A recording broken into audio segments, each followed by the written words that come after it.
Going into this almost 2 hour long anime movie, I was wondering one thing: is this going to be average like Psycho-Pass 1 or greatness like Psycho-Pass 2? Psycho-Pass 1 is very overrated in my opinion. I get why critics rave about its visuals and concepts, but the writing was so improvised and so immature. Psycho-Pass 2, however, is one of my favourite anime series. Not only did it manage to completely outshine Psycho-Pass 1, but it very successfully blended horror, genuinely disturbing horror, with cyberpunk, and it completely worked. If anything, I really wanted this movie to be another horror/science fiction hybrid, as that combination worked so well in Psycho-Pass 2.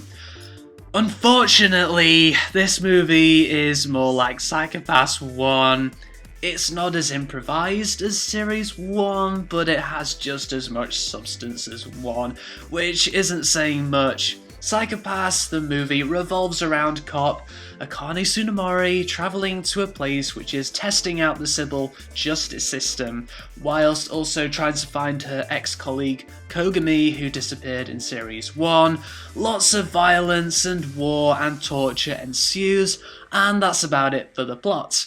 Sounds basic? It is basic. The 2-hour runtime consists of Akane going from place to place. She doesn't really do anything, which is really surprising because she showed so much badassery in Series 2. The only badassery she shows in this movie is in the introduction, where she commands her team and shoots down a couple of guys.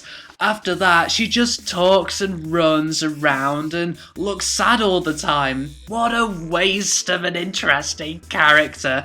And if her team was with her throughout most of the movie, then there would have been more chances for her to interact with others and show off what makes her her.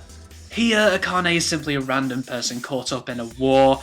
On the other hand, Kogami does lots. He's the one that kicks ass all the time and has the most dramatic moments. If only Akane had as much to do as Kogami, then I would be okay with just the movie having just those two, but no, Kogami outshines Akane to the point where Akane was kind of useless.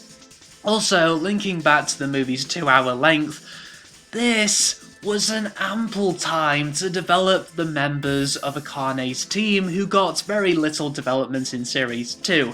Here, they got nothing. Even Ginoza, my favourite character in the Psycho-Pass franchise, whilst he does have a lot more to do than Akane despite him only being present for a few minutes, his character arc, the only character arc in the entire movie, was so short and could have become this interesting psychological exploration into his thoughts on Kogami. But no, and Yayoi, the most pointless character in Psycho-Pass, could have finally been given something to do to make her interesting for once, but she got nothing, not even a line of dialogue. Poor Yayoi. It's not clear why this franchise, which is kept afloat by Akane's team solving cybercrimes, abandoned Akane's team solving cybercrimes for the franchise's feature-length movie. Was it trying to distance itself from Ghost in the Shell, also from Production IG? If it was, then why? I genuinely feel that if this movie was one long and horrific cybercrime mystery taking place in Japan, giving plenty of time to develop the characters that were still waiting for development, then the movie could have been a masterpiece. They had plenty of characters to work with. If this was a highly entertaining bunch of character studies revolving around an intriguing case, then who cares if it got compared to Ghost in the Shell inevitably in the end. That's another problem with this movie.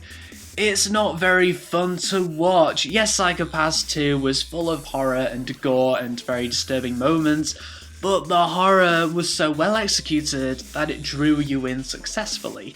Here, there's war, horror, innocent people dying, innocent people suffering, innocent people in danger. I don't mind movies showing how terrible war is, but when it's in a science fiction movie, realistic war doesn't quite blend in. Science fiction is about ideas and technology, war is about death and conflict. So why put unrealistic and realistic together? It's kind of alienating. There's no creative horror, there's no mystery, there's no intrigue. I think the point of this movie overall is to show how great the Sibyl System is. So, yeah, this movie is basically propaganda. But enough ranting about what alienated me, and onto the reasons why to watch this movie. By far, the saving grace of this movie is its technical quality. It's production IG who made this, what did you expect? The animation and backgrounds and music are all top class. And if you want a beautiful looking and sounding anime movie, then this is right up your street. Come to think of it, I know there must have been some CGI in the animation, but I can't think of any times when it was really apparent. That's how strong and seamless the animation is.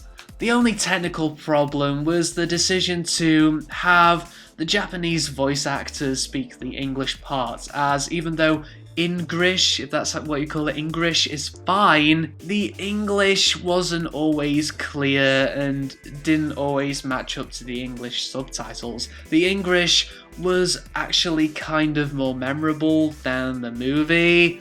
I'm a real sucker for technical movies, and this movie had enough action to not be super boring, which is why I'm being generous with a 3 stars out of 5 rating.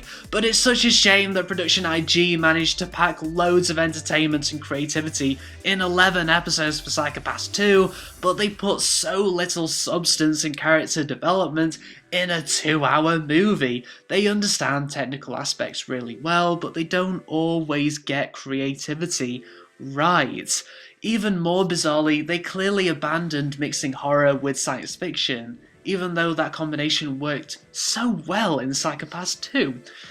It makes me wonder what kind of franchise Psycho-Pass actually is. Is it horror? Is it politics? Is it mystery? Is it war? Horror worked. Go back to horror. 3 stars out of 5.